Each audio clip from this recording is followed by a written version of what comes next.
சுப்பிரமணியம் பாட்டே இல்லை, பாட்டு இல்லாத ஒரு படமாக தான் நான் எடுக்கணும்னு நான் பிளான் பண்ணது. ஏன்னா இளையராஜா அவர்களுடைய மியூசிக் தான் படத்தில் வரும். சிறு பொன்மணி, தோட்டம் கொண்ட ராஜா, இப்படி தான் நான் ஸ்கிரிப்டே எழுதினேன். முதல் படம் ஜேம்ஸ் சாருக்கு முதல் படம்லாம் என்னடா கொடுத்துட்டு ஒரு பாட்டும் இல்லை அப்படின்னும் போது தான் நான் கொடுக்கல. அப்புறம் ஸ்கிரிப்டை பார்க்கும்போது தான் ஹீரோ ஹீரோயின் இந்த படத்தில் 4 சீன் தான். படம் பார்த்தீங்கன்னா அவங்க ஃபஸ்ட் ஹாஃபில் 2 சீன், செகண்ட் ஹாஃப் 2 சீன், 4 சீனில் தான் வருவாங்க. என்ன அப்படின்னு யோசிக்கும் போது தான் அப்போ ஒவ்வொரு பாடலாக நான் அதுக்கு பாட்டில் இது பண்ணுவோன்னு சொல்லிட்டு தான் எனக்கு கண்கள் 2 தேவைப்பட்டது, காதல் சிலுவைகள் தேவைப்பட்டது. அதனால தான் கண்கள் 2 சாங் அங்கே வச்சனால தான் அது லவ் படம் மாறிடுச்சு. இல்லாட்டினா அது வேறு மாதிரி ஒன்று ஆயிருக்கும். அது கொஞ்சம் இதாக இருந்தது.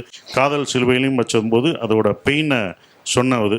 அப்போ லவ் பெயின் அப்படின்றத நம்ம சொல்லணும். நமக்கு அனுபவம் இல்லை, அனுபவம் தான் சொல்லலாம். என்னடா லவ் பெயினை எப்படி சொல்றது? இப்போ நீங்கள் சொன்னால் கூட எல்லாம் நம்புவாங்க. அதில் இப்போனாலும் சொல்லியிருங்க அந்த சுச்சுவேஷன் என்னதான். எனக்கு இன்ன வரைக்கும் படம் பார்த்துட்டாங்க.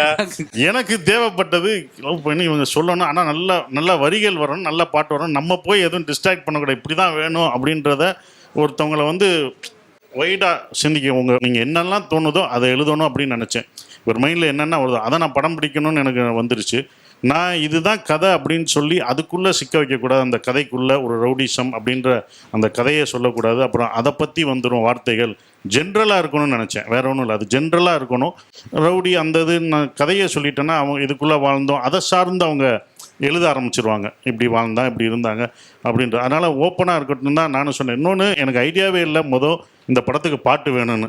அப்போ ஒரு பாடலாக வரட்டும், அது என்ன வரட்டும் நாங்களும் வெயிட் பண்ணுவார். என்ன தான் எழுதுவார்னு பார்ப்போன்னு பார்த்தோம். ஆனால் உண்மையிலேயே சிறப்பாக அதை எழுதிட்டார். அது எனக்கு அந்த பாட்டு ரொம்ப பிடிச்சிருந்த ஒரு பாட்டாக இருந்தது. ஏன்னா அது வெறும் பேத்தா சாங்னா அப்போ அந்த டைம்லனா ரொம்ப சோகமாக போடுவாங்க. ஆனால் காதல் சிலுவை ரிதமே ரொம்ப ஹை பிச்சில் தான் இருக்கும். காதல் சிலுவையில் அப்படி. அதனால தான் இவரை பாட வச்சோம், சங்கர் மகாதேவனை பாட வச்சு அதை ஹை பிச்சில் அதை கொண்டு வந்தோம். ஸோ அதுதான் எங்களுக்கு மறக்க முடியாத ஒன்று. அந்த நட்பு இன்னும் தொடருது.